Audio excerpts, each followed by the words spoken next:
All right, I'm here with Chuck Granata from Impex Records, Sony Music, and where else? Tell us a little bit about your background, Chuck. My background, well, I was a police officer for 27 years. I started working at Sony Music in 1992. I worked on the Sinatra catalog and still do at Columbia Records. And I worked with Nancy Sinatra producing her radio show at Sirius XM for 15 years. And I love music and record making. And you wrote a book in there too, right? I did. I wrote several books. I wrote Sessions with Sinatra, which studies Frank's method of making his records in the recording studio. I wrote a book about Brian Wilson and the making of Pet Sounds. And I also wrote Phil Ramone's memoir with him. That's excellent. Among other things. Yeah. And you're here at Axpona to help talk about Impex's newest release. You were here with Abey Fonn doing a demonstration here at Axpona talking about the newest release. But if anybody wants a short, minute, 2-minute recap of what we talked about. Yeah, that would be great. All right, I'm going to put my mic down. I'll hold your mic for you. Okay, thank you. So, about 2 years ago, we did a 33 audiophile copy of Frank Sinatra, Sing and Dance with Frank Sinatra. And we had so much great material that Impex Records and Elusive Disc suggested that we do a 45 RPM one-step, which is a wonderful format in which we can really expand both audio-wise and graphics-wise on the original package. So we went ahead and we created this really beautiful deluxe package with expanded liner notes by Chuck Granata. By you? Yes. An amazing design by Robert Sliger.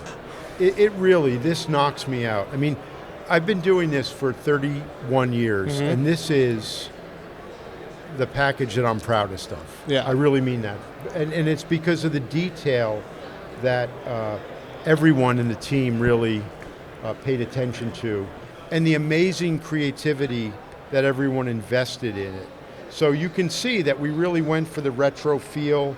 There's a lot of really great yellow spot ink with original graphics from the period, from the early 1950s. I think we really knocked this out of the park, James. I think so too. Now, it's important just to say that this album really is a landmark album because it came at a crossroads in the audio world, in the audio recording world. It was 1950. We had just transitioned to magnetic tape recording. The 10-inch, 33 RPM vinyl LP was only 2 years old. And they were able to really create a beautiful hi-fi package. We went back to the original session tapes, which were 70 years old, but sound like they were recorded 2 weeks ago. And we were just able to bring everything together. All analog recording, all analog processing. I'm really proud of this one. Yeah, and I think, speaking of the packaging, I remember seeing not only all the people that have worked on this project and who have seen it have absolutely loved this booklet. I think you had people come up asking to look at it at the presentation, which is not normal. Normally, they want to ask questions about the music. Right. But this is, this is probably our best work. Well, Robert's best work. Yeah. I mean, I have to really give you guys credit for believing in this and investing in it. And hopefully, it's one of our signature products. I can only tell you that I am tremendously proud of it. But I think any Sinatra super fan would want to have this in their collection. Absolutely. Yeah. The sound is phenomenal.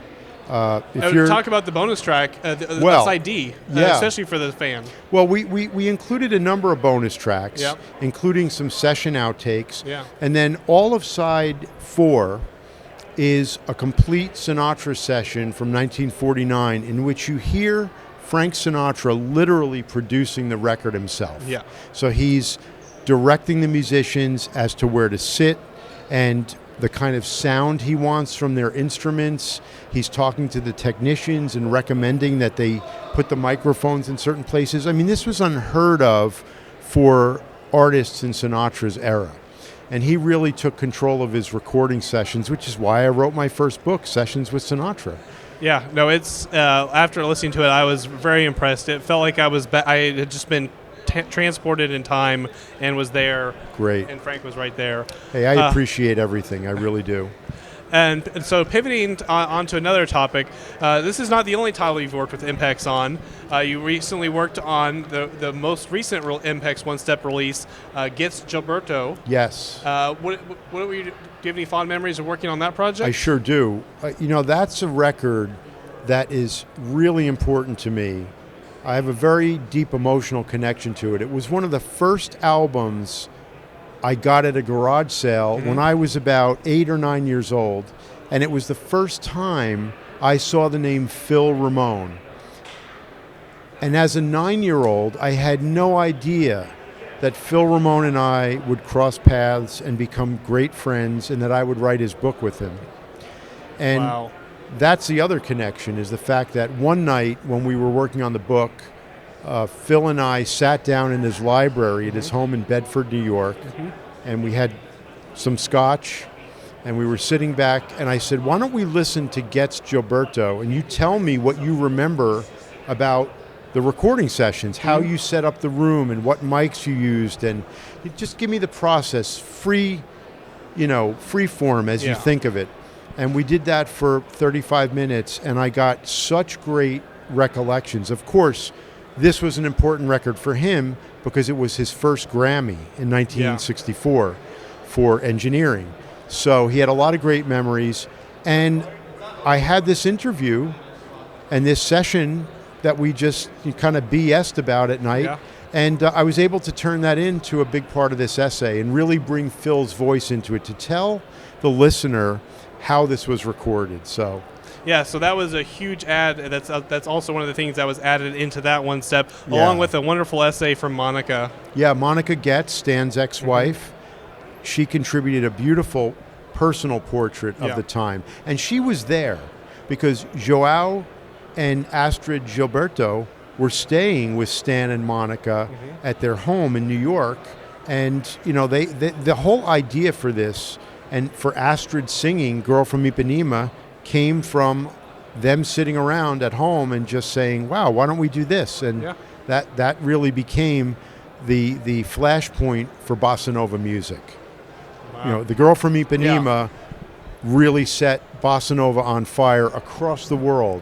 So, and I think I'm really pleased that we were able to do justice to that album by not only including all that historic material, but taking the sound where the previous reference recording of that was the Analog Productions 45, which was an absolutely phenomenal version. Right. But this time, they were really able to outdo themselves, and the reviews seemed to speak for itself. And from what we heard when listening to the test pressings, everyone seems to hear it.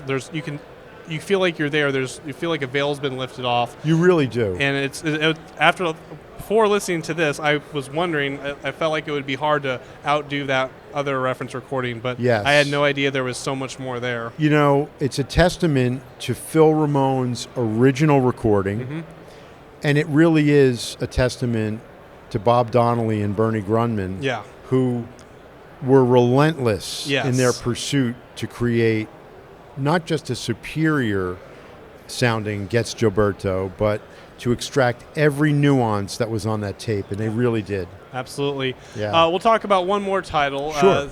Elephant Mountain. Elephant Mountain is such a great record, and it's really important because I don't think people know that Charlie Daniels was a producer before he became a musician and had a big band, a popular band. And he produced Elephant Mountain with the Youngbloods. And for me, the highlight, of course, was speaking to Lowell Levenger, Banana, who was really the catalyst and the driving force behind writing and recording that album, and getting some really great inside information, which is, again, in the essay. Yep. James, what I love to do, and what I think is really important with any project, is to find information that puts the importance of the record in the context of the time it was made in, and through the eyes and ears of the producers, the engineers, the musicians, whoever else was involved, Yeah. even on the periphery. And I think with Elephant Mountain and Getz Gilberto and certainly the Sinatra and Ellington Indigos, which we're doing as a deluxe package, we've been able to do that. Yeah, then that's a great segue to my next question: is what do you like working with Impex? What do you like working there? Where do I start? Yeah, Do we have 2 hours? Is that no? In all honesty, I was sitting with an engineer that I worked with for 30 years at Sony, Andreas Meyer, working on a different Sinatra project for Sony one day, and I was looking through some of his records, and I saw these Impex records that were reissues of Leonard Bernstein and Beethoven and some cello concertos, and I love those records. So, of course, I picked them up, and I'm looking at them, and he said, "Oh, why don't you take a couple? You'll love them." He said, "They're by Impex Records, and, you really should talk to Abey Fonn." And I didn't know about Impex at that point, so I took the records home, and that night I took the Bernstein, Beethoven out, I put it on the turntable, and from the first 20 seconds, I was blown away at the quality, the quietness of the vinyl, the real transparency and clarity of the music. And I called Andreas that night, and I said, I would love to do a Sinatra album with Abey. And that was it. We started talking about it. Yeah. It took 2 years for us to make this, start to happen, Yeah. and another 2 years to finally realize it. But we're here. Yeah. And I am really honored and privileged to be working with you guys. I mean that. Oh, You're yeah, the best. well, It's we're- the best. Well, we're honored to have you as well. Well, thank you. Well, thank you for sitting Thank down you, with sir. us for a few minutes before you Yeah. have to take off. My pleasure. We really enjoyed having you here. If This you're was interested great. in any of those records that we talked about, or the video we referenced of the full presentation that they did, that'll be in the description of this video. That'll be great. All Yeah, right. You'll enjoy it. All right. Thanks, Thank you James. very much. All You're right. welcome. Thanks.